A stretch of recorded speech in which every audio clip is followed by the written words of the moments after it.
1941. German divisions are racing through the Soviet Union, smashing the Soviet Red Army in their path. In the wake of their advance, SS Einsatzgruppen, or Special Operations Units, ruthlessly round up and kill communists and Jews. The Nazi final solution is gathering a frightful momentum. On November 20th, just 3 months after Hitler invades the Soviet Union, the Grand Mufti Amin al-Husseini is in Berlin, safe from British pursuit. He is welcomed to the Nazi capital by the German Foreign Minister, von Ribbentrop.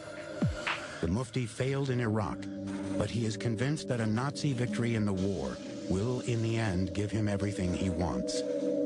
Once again, he asks von Ribbentrop for German promises to support Arab independence.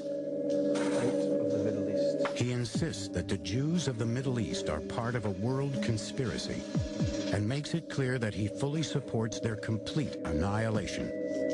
He asks von Ribbentrop for FaceTime with Adolf Hitler. Von Ribbentrop is impressed. He agrees that the Mufti should meet Hitler in person. The Grand Mufti wanted Hitler to promise an Arab national state in the Middle East, in the ancient lands of Islam.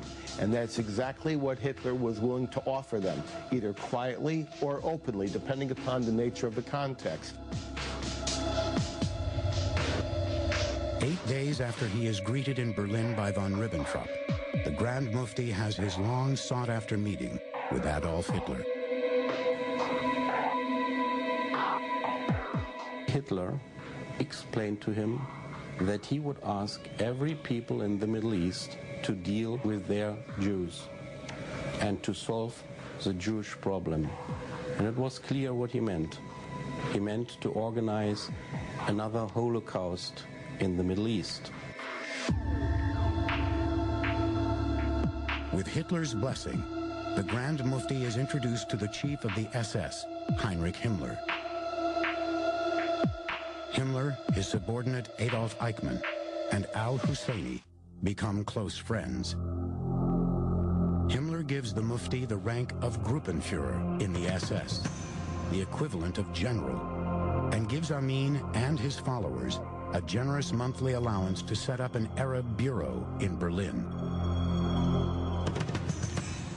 The Mufti was everywhere in Germany during World War II.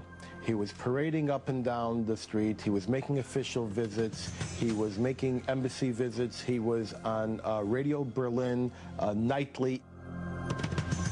Himmler puts the Mufti in charge of all Arabic broadcasting from Berlin. Over the airwaves, al-Husseini repeatedly calls for another Arab uprising against the British.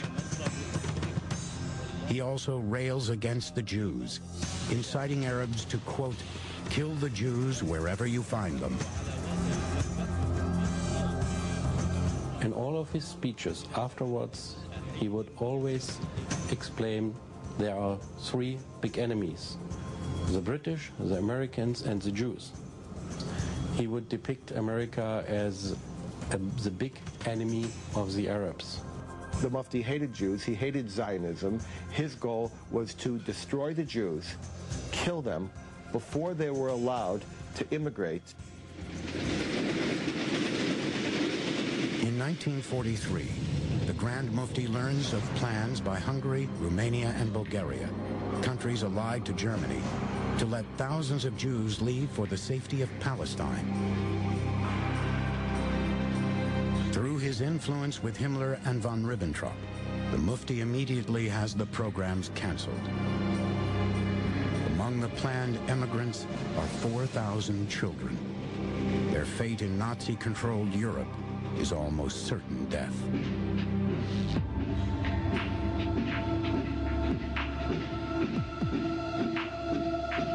In the last 4 years of war, Germany has suffered enormous casualties on the battlefield.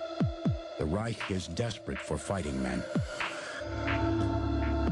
Heinrich Himmler begins recruiting Muslims from the Balkans with the enthusiastic help of the Grand Mufti, Amin al-Husseini. The Mufti helps raise the Bosnian Muslim 13th SS Division Hansjar, along with other units of what the Mufti calls his Arab Legion.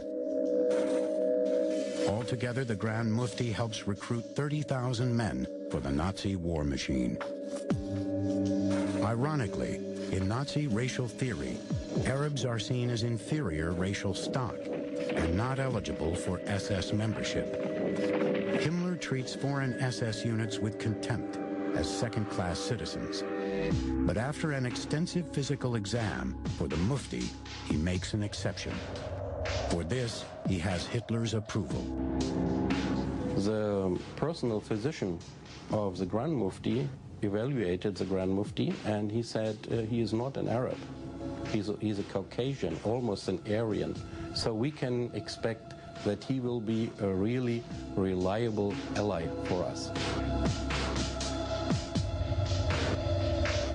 The SS Division Hansjar is deployed hunting down underground resistors in Yugoslavia and acts as an internal security force in Hungary. The division is responsible for a series of atrocities against partisans and Jews. In April 1945, as Allied troops fight their way through Germany in the last battles of the war in Europe, the story of the Mufti's Muslim regiments takes one final twist. As the cataclysmic battle for Berlin rages around Hitler's bunker, among the Nazi troops making their last suicidal stand are 100 men of the Mufti's Arab Legion.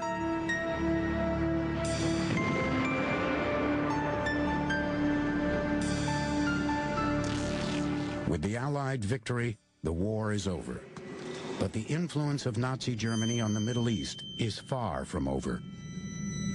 In Iraq, the Grand Mufti's legacy will fan the flames of a new and potent force, one that will mold a young Arab nationalist into a cunning and brutal dictator.